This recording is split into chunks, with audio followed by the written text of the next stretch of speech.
Have you ever wondered why so many people in their 70s seem fine one year and then suddenly they're gone? Not from cancer, not from a heart attack, but from something far more silent and far more dangerous. If you're over 60 and you've given up on physical touch, stop feeling connected to your body, or think you're too old for pleasure, this message is for you. Because what you've been told about aging is wrong, dead wrong. I'm Dr. Rena. I've spent over 30 years helping older adults not just live longer, but live better. I've walked alongside thousands of men and women in their 60s, 70s, and 80s, and I've seen firsthand what separates those who stay vibrant from those who fade too soon. Here's the paradox. It's not your medication, not your blood pressure, not even your diet that determines how long and well you'll live. It's something far more human and far more neglected: your connection to physical pleasure. If you stay with me, I'm going to show you why this one forgotten part of your health may be the key to staying independent, mentally sharp, and emotionally alive for years to come. And what I share next may change the way you think about aging forever. Before we begin, if you're finding this message meaningful, I invite you to subscribe and tap the bell so you never miss another piece of life-changing health advice created with you in mind. And if this resonates with you, type 1 in the comments to let me know you're with me. If there's something I can do better, type 0. Your feedback helps me serve you more powerfully. Let's begin by uncovering a truth that's often ignored in conversations about aging, a quiet reality that may explain why so many people never make it past 80, even when everything on the surface seems fine. Because beneath the lab results, behind the daily routines, there's something deeper happening, something slowly draining life from the body and spirit without making a sound. 1. The real reason so many seniors don't make it past 80. For decades, we've believed that the biggest threats to life after 70 are heart disease, cancer, or sudden accidents. And while these are certainly serious, they're not the whole story. In fact, many older adults who seemed relatively healthy, who were walking, talking, and living independently, are often gone within just a few short years. What's really happening? The truth is far more subtle and far more dangerous. It begins with something you can't see on a medical chart. It starts when a person slowly disconnects from their own body, when daily touch, sensation, and even simple acts of pleasure quietly fade away. Something inside begins to shut down. Not dramatically, not all at once, but gradually, like a light dimming with every passing month. As a physician, I've watched this unfold in ways most people miss. The patient begins to complain of feeling off. Maybe they sleep less, maybe their energy fades, they laugh a little less, they lose interest in things they used to enjoy. But their lab results are still okay. Their scans show nothing new. So it gets dismissed as normal aging. But it's not normal. It's the early signs of disconnection, not from the world, but from themselves. When a person no longer feels alive in their body, when they stop seeking or allowing touch, when they abandon the subtle rhythms of sensation and intimacy, the body begins to respond. Circulation slows, brain chemistry shifts, hormone production drops, muscles weaken, and even the immune system starts to slip. It's not a single disease, it's a quiet unraveling. And the real tragedy is, most people don't even know it's happening. This loss of connection is often invisible. It doesn't show up in a blood test. You can't measure it with a stethoscope. But it's just as real as any diagnosis. I've seen men and women in their 70s and 80s who were once full of life suddenly seem smaller, more fragile, more distant, not because of illness, but because the very force that kept them grounded in their own humanity had been quietly abandoned. But what if that disconnection wasn't permanent? What if there were a simple, natural way to reclaim the very spark that aging tries to steal? And what if the most surprising part of that solution was something most people feel embarrassed to even talk about? Keep listening, because the answer lies in one of the most misunderstood and most powerful habits you can adopt after 60. 2. Why masturbation matters more after 60. It may be one of the last things you expect to hear from a doctor, but I'll say it plainly. Masturbation after 60 isn't just acceptable, it's essential. For many, the word alone brings discomfort, embarrassment, or even shame. But the science tells a very different story. And if you're over 60, what I'm about to share could be one of the most important health messages you ever hear. As we age, the body naturally goes through changes. Blood flow slows, hormone levels drop, nerve sensitivity decreases. These shifts affect everything from memory to mood, from sleep to strength. But what most people don't realize is that regular, intentional physical pleasure, including solo sexual expression, directly counters many of these age-related declines. When you engage in masturbation, your body isn't just responding with sensation, it's activating systems vital to your health. Blood rushes to the brain, delivering oxygen and nutrients that support memory and focus. Endorphins flood your system, lowering stress and improving your sense of well-being. Testosterone levels get a boost, which helps preserve muscle mass and energy. Even your immune system responds, becoming more robust and better equipped to protect you from illness. Beyond the physical benefits, there's something deeper happening, something profoundly emotional. Choosing to maintain or rediscover physical pleasure after 60 is an act of self-recognition. It says, my body still matters, I still matter. And that mindset changes everything. People who stay connected in this way tend to take better care of themselves overall. They eat better, they move more, they feel more motivated to engage with life. It's not vanity, it's vitality. I've seen it time and again in my patients. Men and women who felt tired, withdrawn, even depressed, begin to come back to life.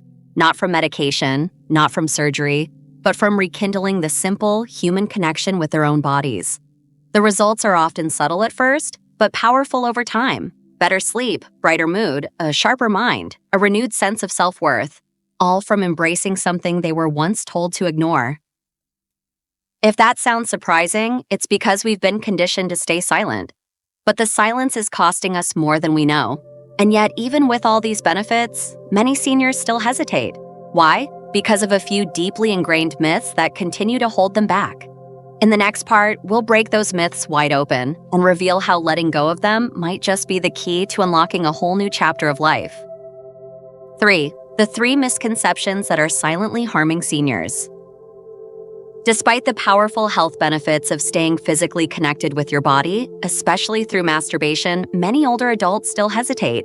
And it's not because they're unwilling. It's because they've been conditioned, often for decades, to believe things that simply aren't true. These quiet, inherited beliefs don't just create discomfort. They rob people of their vitality, confidence, and in some cases, even their longevity. The first and most common misconception is the belief that physical pleasure simply stops mattering after a certain age. You've probably heard it, or maybe even said it yourself. I'm too old for that now. But that idea is not only false, it's harmful. Physical touch, arousal, and intimacy are not just for the young. They are human needs that evolve with time, but they never disappear. Abandoning them because of a number on a calendar is like deciding to stop feeding your body because you're not 25 anymore. You might survive, but you won't thrive. The second harmful belief is that masturbation is shameful. Many older adults grew up in a time when talking about self-pleasure was taboo, something whispered about behind closed doors, if it was mentioned at all. The idea that it's wrong, immoral, or embarrassing can be deeply rooted. But here's the truth. Caring for your own body is not only natural, it's healthy. There is nothing inappropriate about honoring your own need for touch, comfort, or release. In fact, the shame itself is far more damaging than the act ever could be. The third misconception is the myth that conserving sexual energy somehow preserves your strength. Some believe that abstaining will keep their energy levels up, like saving fuel in a tank. But biologically, that's backwards. Regular sexual activity, solo or with a partner, stimulates circulation, supports hormone balance, and keeps your neurological and muscular systems engaged. It doesn't take away from your energy, it builds it. These 3 beliefs, I'm too old, it's shameful, and I need to conserve energy, are not just outdated ideas. They are silent threats to senior well-being. Left unchallenged, they slowly convince people to disconnect from their bodies, to accept decline as destiny, and to live in quiet resignation rather than vibrant purpose. But what if there were a way to push back, to gently, safely, and confidently reconnect with your body in a way that respects your age, your pace, and your comfort? That's exactly what you'll discover next. A simple, step-by-step method designed to restore not just physical pleasure, but your sense of self. 4. The restoration method, a gentle path back to vitality. For many seniors, even those who understand the importance of staying physically connected, The hardest part isn't willingness, it's not knowing where to start. That's why I developed something I call the restoration method. It's a gentle, respectful, step-by-step process designed specifically for the aging body.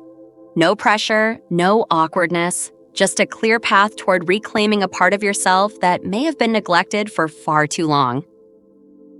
It begins with creating a space that feels safe and comfortable. This may seem like a small detail, but it's crucial.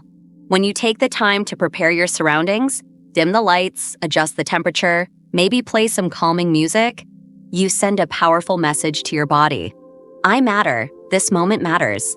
That shift in mindset sets the tone for everything that follows. From there, the process moves into relaxation. This isn't a race or a task to check off your list. It's an invitation to slow down, to breathe, and to come home to yourself. Let go of the tension in your shoulders, your hands, your jaw. Feel your heartbeat. Notice your breath. These simple acts of awareness gently open the door to sensation, often in ways that may surprise you. Next comes awakening. This stage is about rediscovery, touching areas of your body you may have ignored for years, not with judgment or expectation, but with curiosity. This is where many begin to notice a soft return of feeling, a sense of aliveness they thought had disappeared. Whether it's a tingling in the skin or a quiet warmth, it's a sign that your body still knows how to respond, even after all this time. The method then moves to focused stimulation, where direct touch is introduced gradually and only when you feel ready. The emphasis isn't on reaching a finish line, but on exploring what feels good in the moment. This is about being present with yourself, not performing, not rushing, just being. And finally, there is reflection, a chance to pause, to breathe again, and to honor the effort you made. That small act of gratitude seals the experience, reminding you that you're worth the time and care. For many of my patients, this method becomes not just a routine, but a ritual, one that brings peace, confidence, and vitality back into their lives. But even with a clear roadmap, the journey isn't always smooth. There are challenges along the way, and in the next section, we'll talk about how to overcome them before they stop you from experiencing the transformation you truly deserve. 5. Overcoming common challenges. Even with the best intentions and a clear method, the path to reconnecting with your body isn't always easy. Real change, especially when it involves something so deeply personal, is rarely a straight line. There are emotional and physical hurdles that can show up unexpectedly, and without the right mindset, they can derail your progress before it truly begins. That's why understanding the most common challenges and how to navigate them is just as important as the method itself. One of the most frequent obstacles I see is unrealistic expectations. Many older adults believe that if they're doing everything right, they should immediately feel like they did at 25. When those results don't appear right away, frustration sets in. But here's the truth. Your body has changed. That's not a failure. It's simply the reality of time. The goal is not to chase a version of the past, but to reconnect with the sensations and presence that are still available to you right now. Even subtle shifts, a deeper breath, a moment of comfort, a quiet spark, are victories that deserve to be acknowledged. Another challenge is inconsistency. Like any meaningful change, reconnecting with your body requires regular, compassionate attention. If you only return to the practice when the mood happens to strike, progress will be slow and discouraging. I often suggest setting aside time 2 to 3 times a week, not as a task, but as a gift to yourself. When you approach this time with care instead of pressure, your body will begin to respond in surprising and beautiful ways. Performance anxiety is another hidden roadblock. Too often, people measure success by a specific outcome, an orgasm, a certain intensity, a particular response. But when the focus shifts from feeling to achieving, the body tightens and the moment is lost. The more you let go of expectation and allow yourself to be curious, the more the experience will unfold naturally. It's not about doing it right, it's about being real. And perhaps most quietly damaging is the voice of shame. That inner whisper that says, "This isn't appropriate," or "You shouldn't need this." When that voice shows up, meet it with kindness. You're not broken and you're not alone. You are honoring your body, your history, and your right to feel alive. These challenges are real, but they are not roadblocks. They are invitations to grow stronger and more connected to yourself. And as you begin to move past them, you might be ready to embrace something even greater. The deeper truth that your health, your vitality, and your right to pleasure don't end with age. They evolve with it. And in this final part, we'll bring everything together with a message I believe every senior deserves to hear. 6. Reclaim your right to thrive. There comes a point in life when the world quietly begins to tell you that your best years are behind you. It happens in subtle ways: a look, a comment, a lowered expectation. And over time, it can begin to wear on you. But I want to say something clearly. With all the experience and compassion I've gained over 3 decades of caring for older adults, your body, your spirit, and your capacity for joy do not expire with age. They may change, but they don't disappear, and now is the time to reclaim them. To thrive after 60 is not about chasing youth. It's about honoring everything you've lived through, every challenge you've overcome, every chapter you've written, and still choosing to believe that there's more ahead, more strength, more peace, more connection, more life. That belief begins the moment you decide to stop shrinking yourself to fit someone else's idea of what aging should look like. When you choose to reconnect with your body, not out of guilt, shame, or obligation, but out of love and care, you send a message to every part of yourself. You say, "I'm still here, I still matter." And that message begins to change things. Your brain lights up, your heart strengthens, your confidence grows. It becomes easier to move, to smile, to hope again. It may start as something physical, but the ripple effect touches every area of your life. I've seen men and women in their 70s, 80s, even into their 90s rediscover a spark they thought was lost forever. They didn't just feel better physically, they felt seen, alive, and whole. Not because they turned back the clock, but because they finally stopped believing they had to fade quietly into the background. You have a right to feel good. You have a right to be well. You have a right to experience your body, not as something broken or fading, but as something still worthy of attention, pleasure, and respect. And the most powerful part, that choice is still yours to make. So if something deep inside you is saying, maybe it's not too late, I want you to hold on to that feeling. Because in the final message, I'll share with you the one truth that ties it all together, and it may be the most important reminder you've heard in years. Conclusion: your story isn't over yet. As we reach the end of this journey together, I hope one truth has come through loud and clear. You are not done. Your body is not done. Your capacity to feel joy, connection, and vitality is not behind you. It's still within you, waiting to be awakened again. We've uncovered something that few doctors talk about and even fewer people dare to confront: the real reason so many seniors don't make it past 80. It's not always the diseases we expect. It's not just the aging process itself. More often, it's the quiet disconnection from physical pleasure, from self-touch, from the simple but powerful act of staying present in your own body. And that disconnection doesn't just dim your spirit, it affects your brain, your heart, your sleep, your energy, even your immune system. We talked about why masturbation, especially after 60, is not only normal, but vital. It's a natural form of self-care that helps preserve circulation, support hormone levels, improve mental clarity, and build emotional resilience. More than that, it's a way of saying, I still matter. We challenged the myths, the damaging beliefs that tell you you're too old, that seeking pleasure is shameful, or that conserving energy by shutting down your desires somehow helps. None of that is true. And once you let those old ideas go, you make space for something better. You learned about the restoration method, a safe, respectful, and gentle path to reconnect with your body. It's not about performing or proving anything. It's about rediscovering the comfort, sensation, and calm that your body is still fully capable of offering. You also explored the common obstacles, expectations, inconsistency, performance pressure, and shame, and how to face them with grace instead of guilt. And maybe most important, we talked about reclaiming your right to thrive. You have a right to feel good. You have a right to be whole, and you have the power to make that choice, starting now. If you've ever felt like a part of you was fading away, I want you to know you can bring it back. You can begin again. Your story is still being written, and it can be filled with strength, dignity, pleasure, and peace. No matter your age, no matter your past, it's never too late to choose life, the kind of life that feels like yours again.